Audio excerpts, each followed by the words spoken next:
excellent questions. Let's now move to the second module of our program, in which Mr. Finnigan will discuss managing performance to achieve client satisfaction.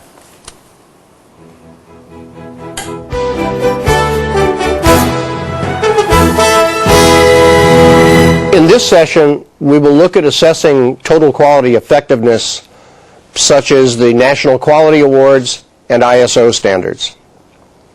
And I want to spend some time considering a capability maturity model that can be used to assess and manage any organization's work processes.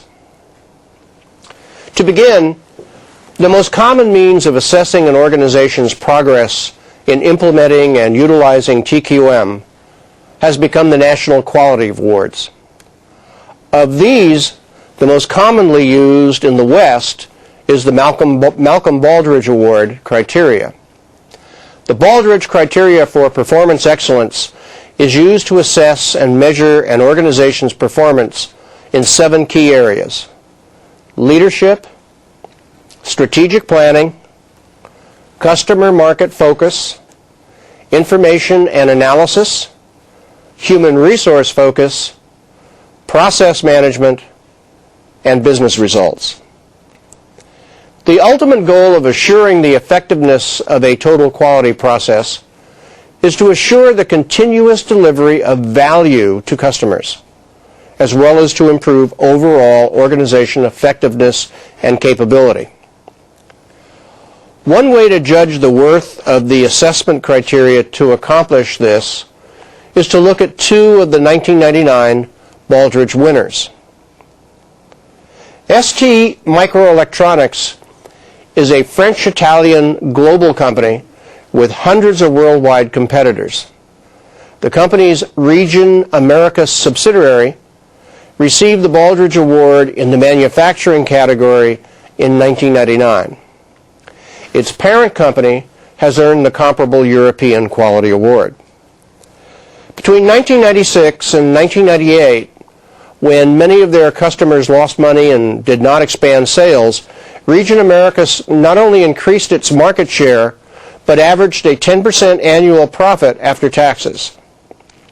According to Region Americas President Richard Peranuzzi, one of the company's top challenges has been the rapid globalization of its OEM customer base and its distribution network during the past 5 years.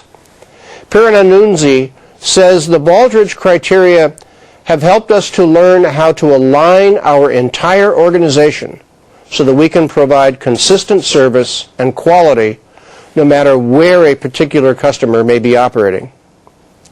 Our teams around the world must work in harmony, providing service that is seamless to the customer. He adds, many Baldrige criteria assessment points relate to how we gather, comprehend, and perceive our customer needs. Ritz-Carlton Hotel Company is the only 2-time recipient of the Baldrige Award in the service category in 1992 and 1999. The company manages 35 luxury hotels throughout the world, all of which have received superior ratings from the major travel guides. President and Chief Operating Officer Horst Schulze values the Baldrige criteria's strong emphasis on growth and customer service. Since 1989, Schulze and his management team have been using the criteria to set the direction of the Ritz-Carlton. He says the Baldrige criteria are essential in our international competition. Schulze maintains that following the Baldrige criteria for performance excellence has consistently helped the Ritz-Carlton overcome its most serious global challenge, bringing its philosophy of service excellence to award-winning hotels in different regions of the world, each with a unique local culture. To help ensure that the company's vision, values, and customer service standards are understood and upheld consistently in its hotels around the world, all of the Ritz-Carlton's first-year employees receive more than 200 hours of training. As Schulze explains, the Baldrige criteria can be applied anywhere in the world once you respect cultural differences. He says global success does not happen because we put up a sign that says Ritz-Carlton. It happens because we have processes that are transferable to other countries. And those processes came because we followed the Baldrige criteria. I can personally attest to the success of Ritz-Carlton's customer focus. Earlier this year, I had the good fortune to stay at Berlin's Ritz-Carlton. After a rather long trip through southern and central Europe, I was full of dining out. So during my 4-day stay in Berlin, I took all of my meals at Vivaldi, the hotel's award-winning restaurant. Of course, I was out of the hotel every day, but mornings and evenings I dined at the hotel. On my last evening, following dinner, instead of a bill, I was given the following note, quote, "Thank you very much for your visits in the restaurant Vivaldi. We are pleased to treat you with the true Ritz-Carlton philosophy of the first Ritz-Carlton hotel in Germany." End quote. It was signed, "Your Ritz-Carlton team." I was not charged for dinner. I also intend to return to a Ritz-Carlton hotel. John Evans of the University of North Carolina, a former senior examiner and judge for the Baldrige Award, has developed a rather non-complex assessment model suitable for organizations at various stages of the quality journey. Whether an organization's overall quality efforts are in the early, maturing, or advanced stages, Evans' guidelines help to make sure the assessments are as productive as possible. By following his model, assessments can be tailored in scope. For example, organizations in the early stages of quality improvement should keep their assessment simple. By conducting assessments internally, the assessment itself becomes a vehicle for spreading knowledge within the organization of what its processes are, how they work, and how they fit together, and how they are aligned to the organization's objectives. Evans' approach also incorporates the Baldrige Award's criteria for performance excellence, producing a management model that emphasizes the important linkages between an organization's goals and the desired results. The 6 measures that comprise the model can be used to plan where emphasis should be placed during the assessment, or to organize the assessment results into a meaningful action plan. The 6 measures are: first, leadership. This involves assessing vision, values, and systems, and other items that are of prime importance to senior leadership. Second, value chain. The focus is on knowledge of customer requirements and expectations, design of products and services, delivery processes, and the post-sales activities. Third, supporting the value chain. Now, these are the processes or capabilities required to execute a value chain's activities and to improve those activities in a systematic way. Fourth, direction-setting inputs. Once an assessment process is in use on a regular basis, results from the most recent assessment, as well as progress report on improvement actions, would be incorporated into the organization's overall planning process. Fifth, direction-setting outputs. An annual operating plan is an example of a direction-setting output. However, the direction and momentum for improvement typically comes from supplemental information that emerges from the planning process. 6, closing the loop with leadership feedback. A company in which the quality effort has achieved a high level of maturity will be interested in evaluating whether its overall effort is becoming an integrated process for improvement, not just of individual processes, but of overall business performance. In today's world, you can't hope to meet the expectations of the Baldrige Award, the Deming Prize, or any other national quality award if you aren't already implementing the standards from ISO. The International Standards Organization, is a worldwide federation of national standards bodies from 130 countries. Based in Switzerland, ISO was established in 1947 and is currently made up of approximately 2,850 technical committees. And each committee is responsible for one of many areas of specialization, ranging from asbestos to zinc. The purpose of ISO is to promote the development of standardization and related activities to facilitate the international exchange of goods and services, as well as develop cooperation in intellectual, scientific, technological, and economic activity. Like all ISO standards, their use is voluntary, unless a business sector makes them a market requirement or unless a government issues regulations making their use obligatory. There are two ISO standards you should consider here. ISO 9000 applies to quality management systems, and ISO 14000 applies to environmental management systems. Both ISO 9000 and ISO 14000 concern the way an organization goes about its work and not directly the results of their work. In other words, they both concern processes and not products, at least not directly. Nevertheless, the way in which the organization manages its processes is obviously going to affect its final product.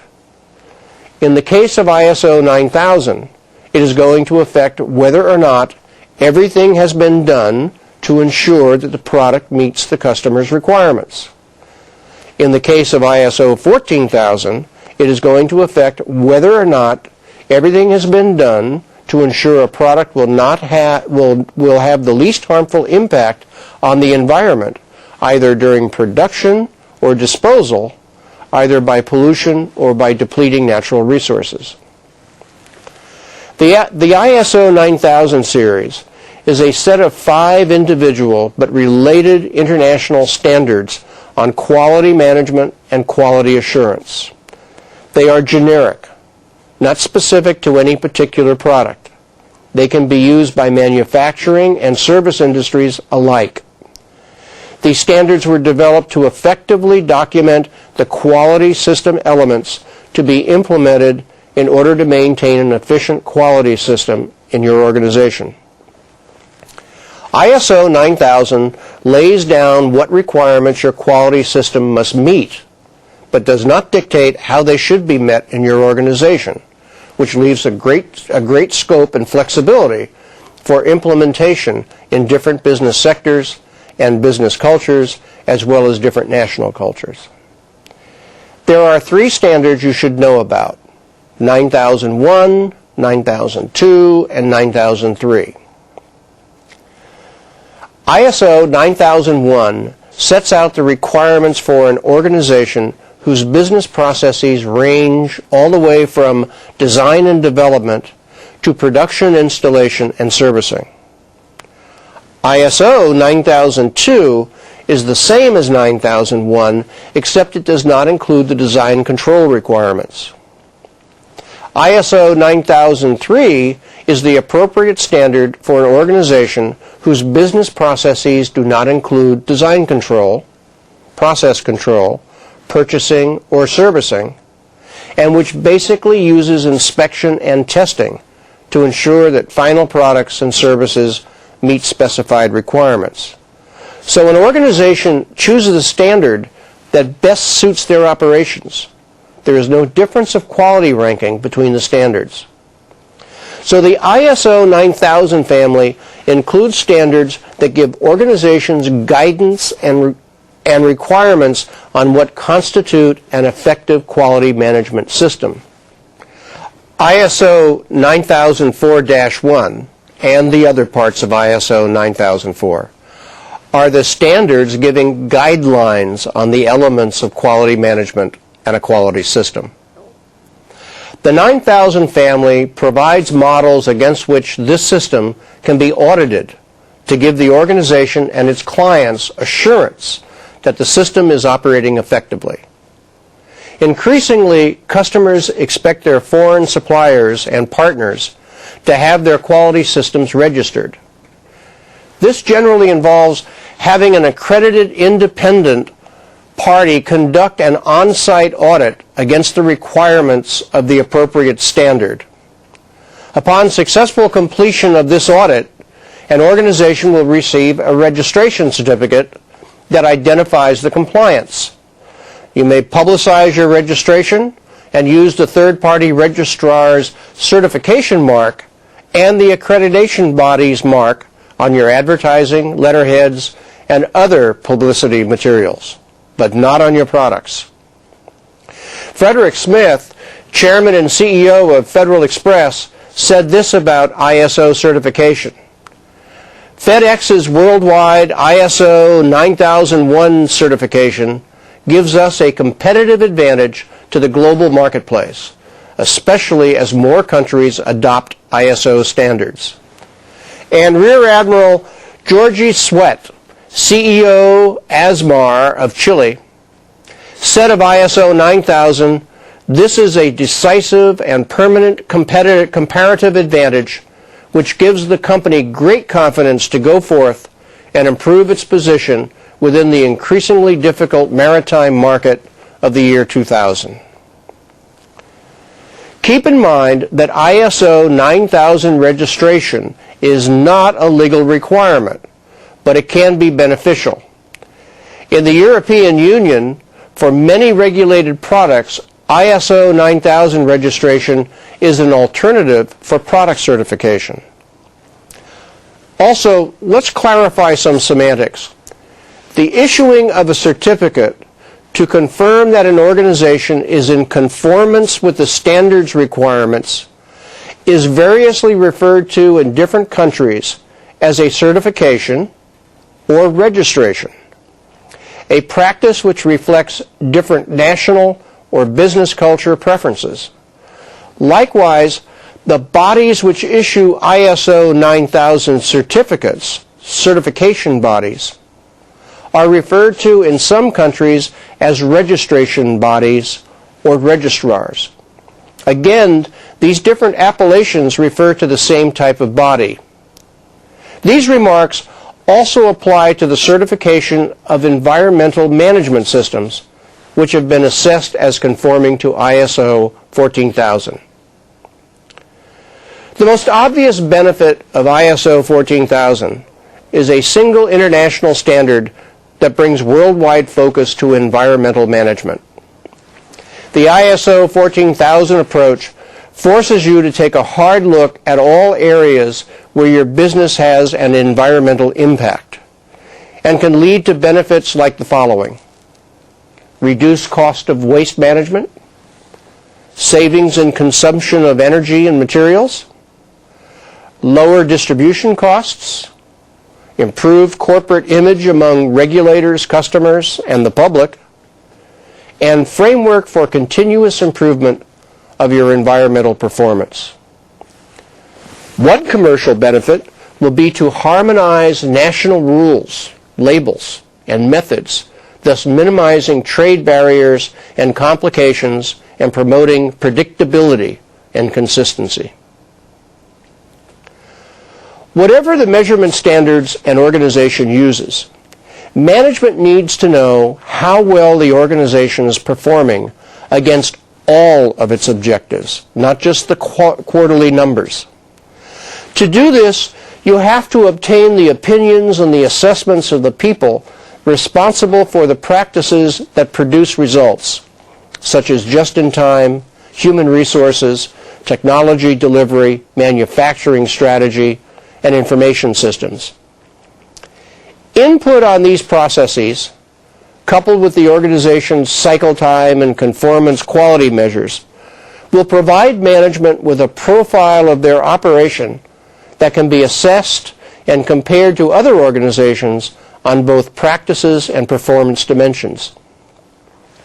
Above and beyond national quality awards and ISO standards, let me share with you what I call a capability maturity model, CMM for short, that describes the key areas of competency required for the long-term success of any organization, and the critical success factors for each area of competency, and a universal scale for rating this performance.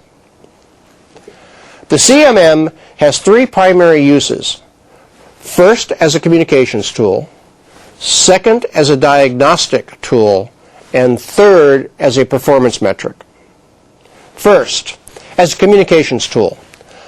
The model describes the critical areas of the competency the organization must master to be competitive. The areas of competency described in level 1 of the model are generic and long-term in nature. They would need to be endorsed and amended as appropriate by an organization's senior management before implementation.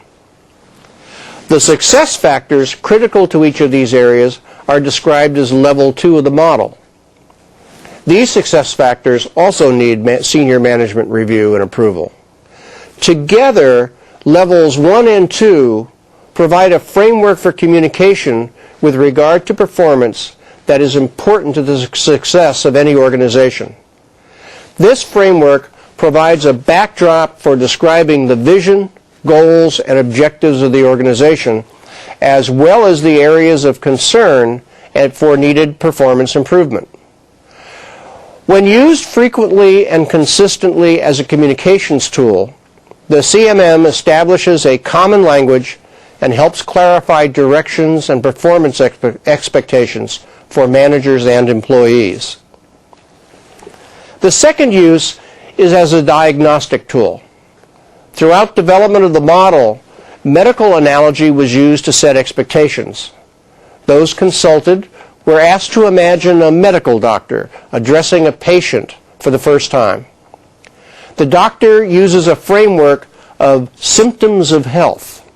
The top level might include the cardiovascular system, the respiratory system, the skeletal structure, and so forth. Each of these top levels has a second level, symptoms of health. For example, the cardiovascular system might call for a look at pulse rate and blood pressure. The respiratory system requires notice of breathing rate and depth, as well as listening for fluid in the lungs.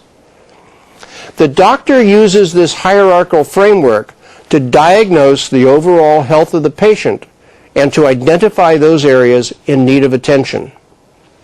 This CMM provides a similar framework of symptoms of health for an organization. The level 1 radar chart is analogous to the medical doctor's top level areas of focus. The level 2 radar chart represents the detailed points of focus for evaluating overall health in each top level. The assumption is that if an organization's vital signs are healthy in each area addressed by the model, then the organization will be healthy. That is, competitive.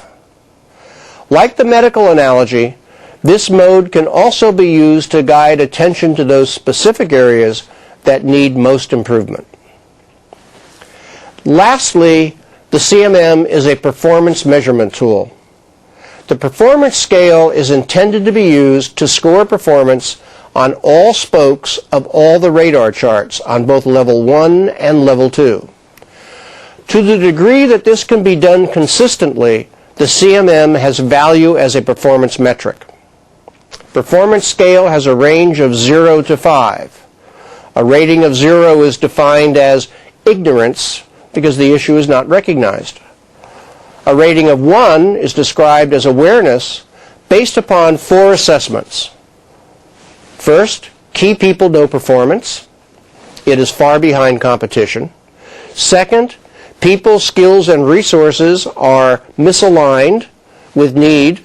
They are inadequate. Third, the processes, tools, and methodologies are inferior. And fourth, efforts to improve are missing or ineffective. A rating of 2 is described as skills and consists of 4 assessments. People and skills are adequate. Improvement efforts are somewhat effective. Method and tools are inadequate. Performance is well behind competition. The third is called processes and has 3 assessments. First, people, skills, and resources are competitive. Second, application of competitive tools and methods is sparse. And third, performance is behind competition. A 4 rating is called competitive, and it has 4 assessments. The first, people, skills, and resources are competitive. Second, processes, tools, and methodologies are competitive. Third, competitive issues are routinely eliminated by effective people and improvement processes. Performance is competitive. A rating of 5 means the organization is a leader. It has 4 assessments. The first, people, skills, and resources are outstanding. Second, processes, methods, and tools are the best available. Third, performance is widely acknowledged as superior. And fourth, performance is improving faster than that of competition. Now, let's look at the detail of the model. First are the 7 essential areas of competency. First, business value, the ability to deliver reliably, predictably, and repeatedly outputs that reflect deep insight into both customer needs and market trends, and that enable the organization to create new revenue with successful and highly profitable new products or services. Second, work processes, the ability to formulate aggressive and realistic commitments and then deliver competitive results in accordance with those commitments. The ability to improve and adapt to new circumstances.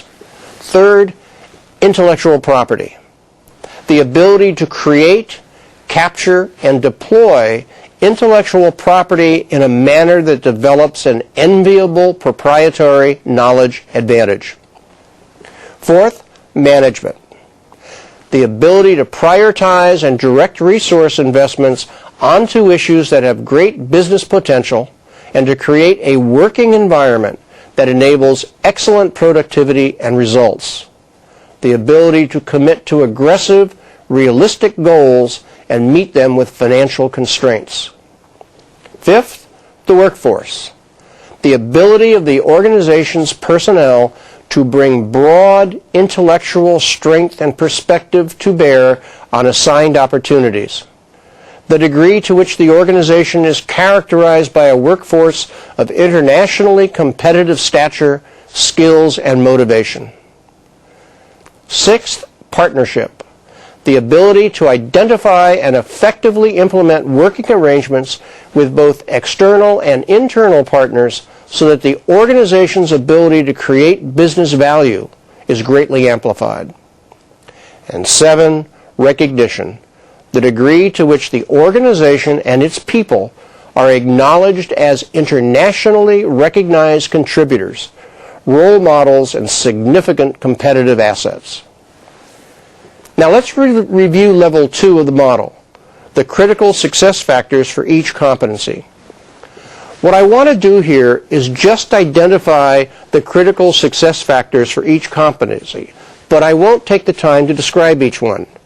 However, I'll show each critical success factor and its definition briefly. You should have a copy in your participants manual. We'll start with the 5 critical success factors, or CSFs, of business value. They are future competitive, portfolio balance, timely technologies, decision quality, and paradigm shifting. There are 8 CSFs for work processes: goals-driven, management commitment, internalization, compatibility, communications, use of tools, learning adaptability, and creativity, and simplicity, efficient, and coherence. Intellectual property also has 8 critical success factors. They are productivity and quality, procedures and processes, business value realization, employee participation, strategy and implementation, information accessibility, management support, and 8th, recognition. The next competency is management, and it has 8 critical success factors: deliverables, execution, strategy and vision, leadership, market connection, risk and time management, workforce development, and resource deployment. The 6th competency is workforce, and it has 8 CSFs: individual productivity, motivation, skills and experience, workload, tools and practices, interpersonal behavior, work environment, continuous learning. The next competency is partnerships, which has 5 critical success factors: value provided, alignment with objectives, management and coordination, interpersonal relationships, operational relationships. The last competency is recognition, and it has 4 critical success factors: acknowledgement of individuals, external recognition, self-esteem, public relations productivity. For the model to be successful is contingent upon the following management roles and responsibilities being carried out with discipline. Senior management must, 1, define and monitor the organization's work processes and the capability maturity model. 2nd, they must use the CMM to assess the organization's capability on a regular basis as a measure of productivity improvement. And 3rd, use the CMM to identify the organization's priorities and propose actions to improve productivity and time to market. The organization's unit managers must, 1, implement the organization's work processes by defining, implementing, and monitoring the project levels of the work processes. 2nd, they must use the CMM to monitor the capability of individual units on a regular basis and report status at staff meetings and operations reviews. And 3rd, use the CMM to identify and implement activities to improve productivity and time to market performance and support the organization's priorities and actions. Certainly, there must be internal consensus on the competencies, critical success factors, and performance scale and their descriptions for the CMM to work. But I believe that it is an excellent tool that, when coupled with measurements of conformance quality and cycle time, can provide management with a significant tool for diagnosis, action planning, and communications that can help the organization in the new economy keep its head when all around are losing theirs. Before I close, let me change gears just a little and make some comments that might help you personally in this new economy. First, at the start of the Industrial Revolution, few people foresaw how it would transform the nature of work. Production and transportation technologies changed work and organizations beyond imagination. In our day, the information revolution opened a whole new era, and it continues to evolve the nature of work and power. While the start of the information revolution was about using computers to crunch data, the new economy is about using digital technology to achieve connectivity. And this is changing our workplaces dramatically. What I mean by connectivity is the technical capability of all black boxes to communicate with each other and of their users to transact business outside the constraints of time and space. The challenge for each of you is to keep abreast of these changes and to be prepared to take advantage of their opportunities. How do you do that? What we've been discussing this morning are the key tools for dealing with the new economy's primary goal of business, embracing customer satisfaction. And by customer satisfaction, I mean shifting the emphasis from the cost of pleasing a customer to the value of doing so, which I also recognize that for most organizations, this is a shift both an opportunity and a threat. This, of course, creates a turbulent atmosphere in which to work. While you are trying to help your organization succeed with its current tools, how should you shape your career to fit some of the possibilities that lie ahead? While working to achieve today's targets, how should you direct yourself to be sure there is work for you tomorrow? The key question is, which steps should you take now? In closing our time together this morning, let me offer some ideas. 1, be intentional about your future. Make a deliberate shift of mind so you are not acting out of your history, but open to future possibilities. 2, build a portfolio of skills that will put you on your chosen position on the economic value ladder. For example, the ability to design performance solutions, make them happen, and measure their impact will probably have very high value in the new economy. 3, make sure you are techno-literate. Be able to design work solutions that use the most effective technologies and processes available. 4, be adept at being connected. That is, know what black boxes apply to your business and which relationships are the most appropriate. Remember that distinctive advantage will derive from connectedness. 5, consider working in the power zone of new economy organizations, which is not at the center of a circle or at the top of a pyramid, but at the periphery where people are using technology to engage the marketplace. 6, learn how to use information technology to access, create, and use knowledge. Even though it may not have yet started in your organization, know that the infrastructures of organization in the new economy are moving. Until you are able to shift your mind to move with these changes, you will not be able to take advantage of them. The result may be that nothing significant will happen for you in this time of challenge and opportunity, and that would be a shame. If we do not become proactive in this proactive time, we are likely to find ourselves living in a future that is not to our liking. But remember that the reverse can also be true. My wish for each of you is that you are able to make this wonderful new age as productive and satisfying as possible for yourselves as you desire. Thank you for your time and attention. We will now continue with the second question and answer session.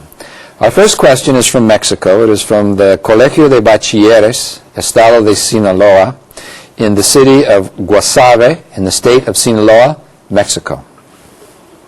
Thank you. First of all, congratulations to all the people who work on this program for the excellent program.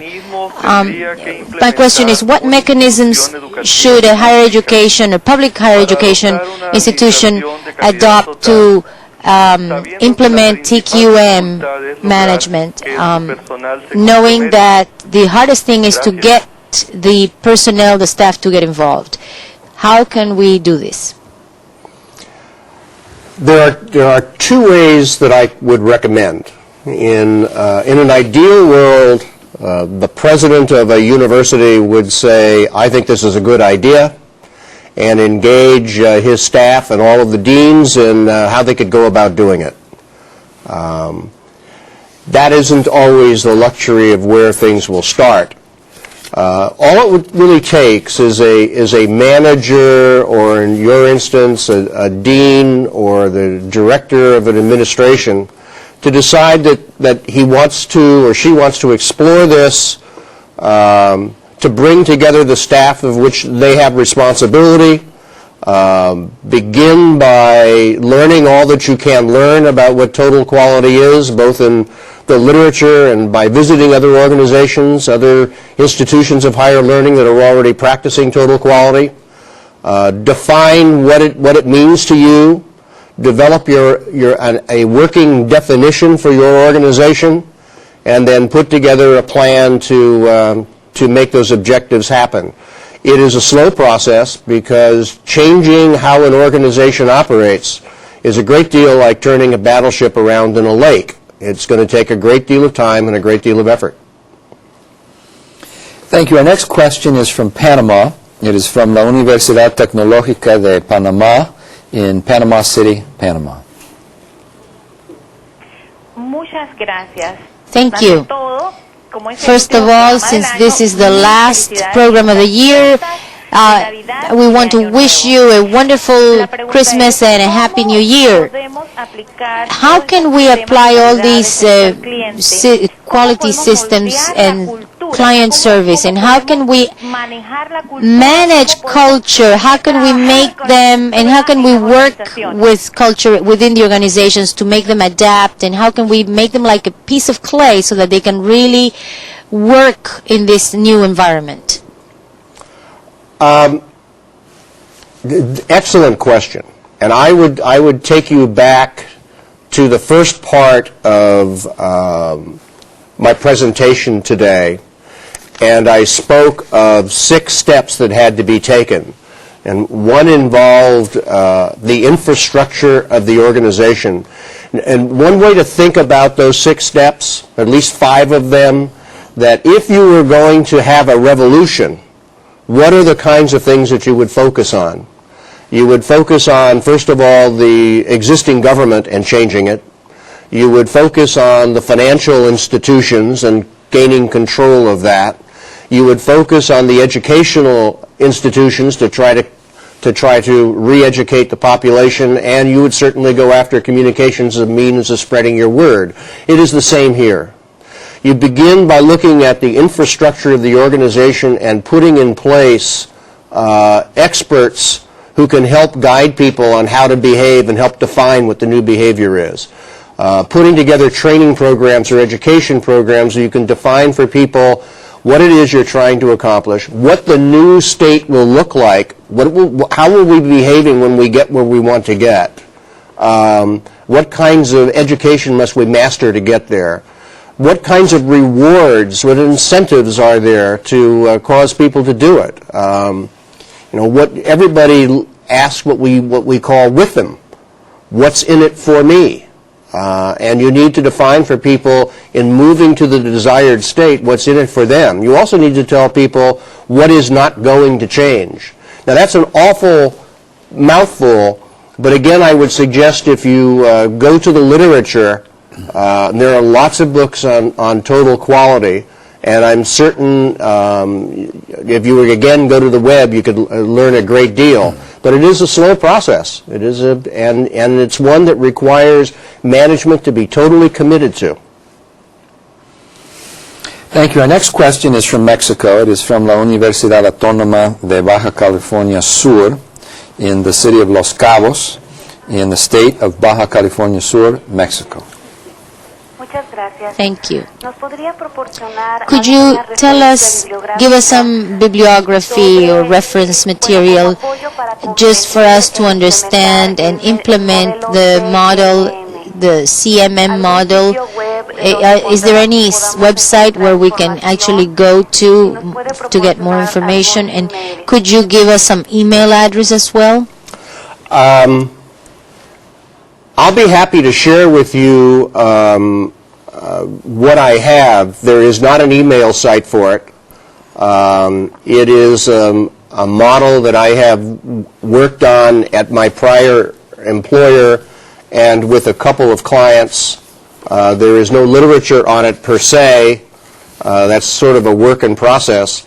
But I would be more than happy to share with you what I do have, and hopefully it's in most of your handouts. But if you would make the request through ITC, I'll be happy to provide what I can. Thank you. Our next question is from Mexico. It is from La Universidad La Salle in the city of Cancún, in the state of Quintana Roo, Mexico. Sí, buenos días. ¿Qué Good tan morning. cierto es que el How sustento de las normas true ISO is it 9000 that the versión fact of 2000 maintaining es la ISO calidad 2000 total, o or cuál es la 9000 and 2000 relación entre is ambos total sistemas? quality, Y and qué what is the ISO relationship 2000 between those two es systems, aplicable a and las which ISO universidades? 2000 applies to Gracias. university settings? First of all, the ISO 9000 series, taken as a whole, is representative of what we would, as an assessment process, taken as a whole would represent what we mean by total quality.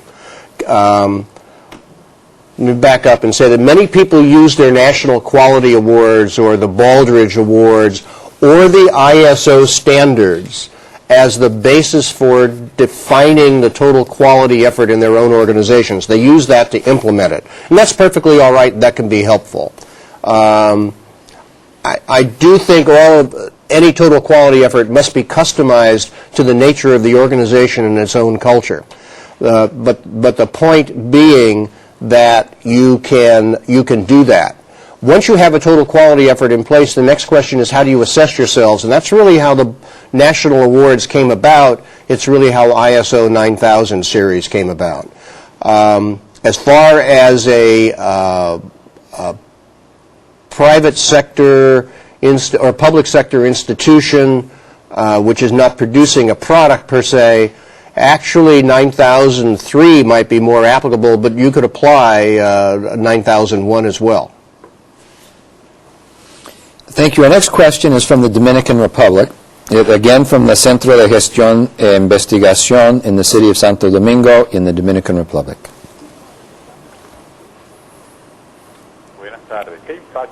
What impact do the ISO and CMM standards have in the development process of the economies, in the economy of a country, a particular country?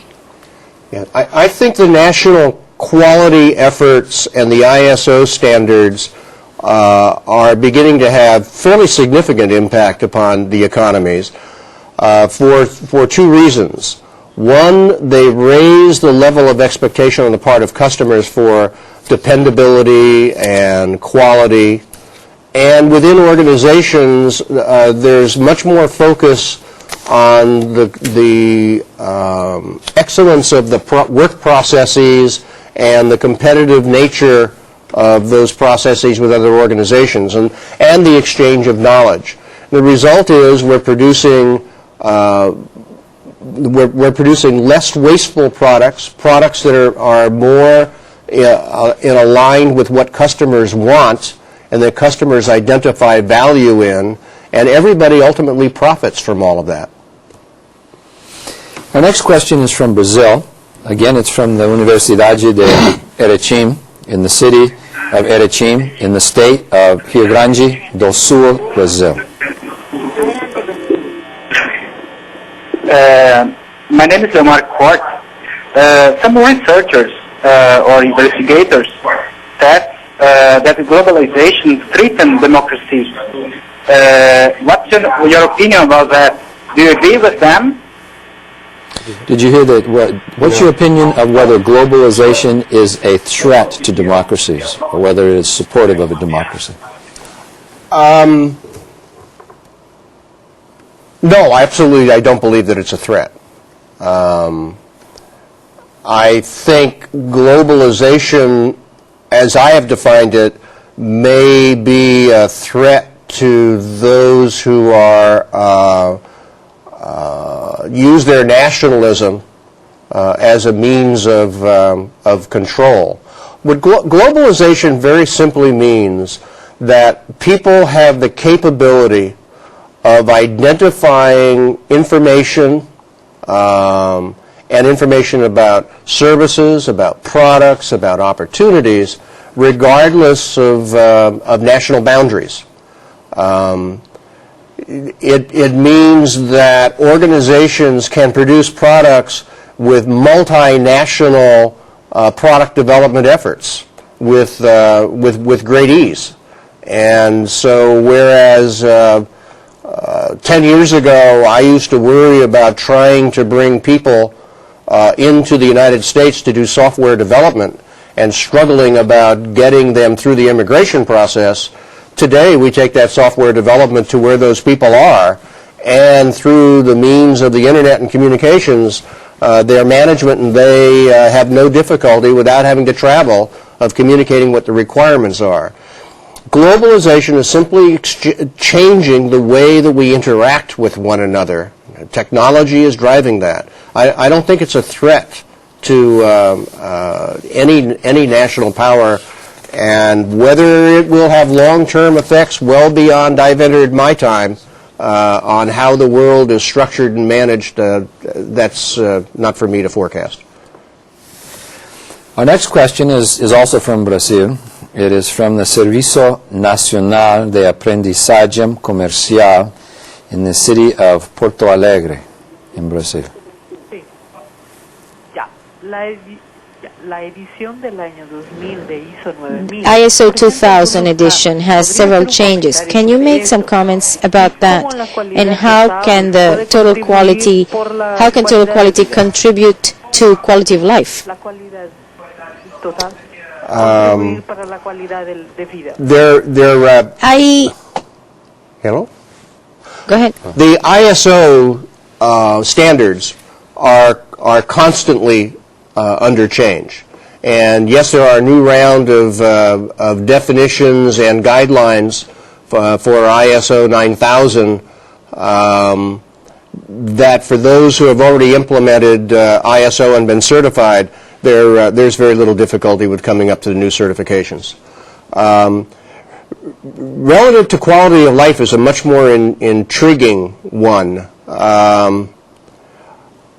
I think an organization that truly adopts what we describe as total quality management, that acknowledges that the people who do the work have the most information about how it ought to be done best, and are willing to engage, or if you will, empower those people in helping identify solutions and to implement solutions, is a much more engaging way to work. It certainly recognizes, as I said before, that none of us is as smart as all of us, but all of us are a lot smarter than we tend to think that the other one is. I think that just enhances the quality of work life and the quality of life.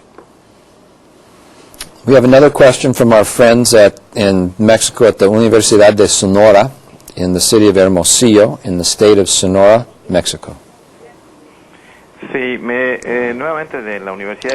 Once again from the University of Sonora, just a brief comment as regards the model of maturity capability. I think it's very interesting, very complete, and very motivating for those of us who have been in touch with, and those of us who have participated in this program. And personally, I just say how interesting and how important it would be to have something like putting the mouse within the mousetrap so that it can eat the cheese. When I'm thinking of the managers of our organizations and the top management, and the challenge would be how could we have them get in here into this topic and understand and learn about this model, and maybe they can get in charged up, and this is definitely something that would help our organizations and in productivity and enhancement. And thank you very much, and I wish you a wonderful holiday, and we hope that the new year will bring you many blessings and a lot of successes and wonderful opportunities to everybody. Well, thank you, and Merry Christmas to all of you as well. Thank you for your excellent questions, but we've run out of time. We hope that you have enjoyed participating once again in this exciting multilingual and multinational program. We invite you to participate in our first video conference of next year's series, which will air on February 8th, the year 2001, and will be entitled The Changing Global Workplace, Labor Markets and Productivity. For additional information on the Year 2000 video conference series, please consult your participants' manual, where you will find the dates and specific topics for each program. You may also visit our websites at intectra.com, onlinecompetence.com, and distanceeducatorinternational.com. On behalf of all of us who collaborate with the International Training Center, I thank you for your enthusiastic participation and interest in today's program. Thanks, and see you again soon.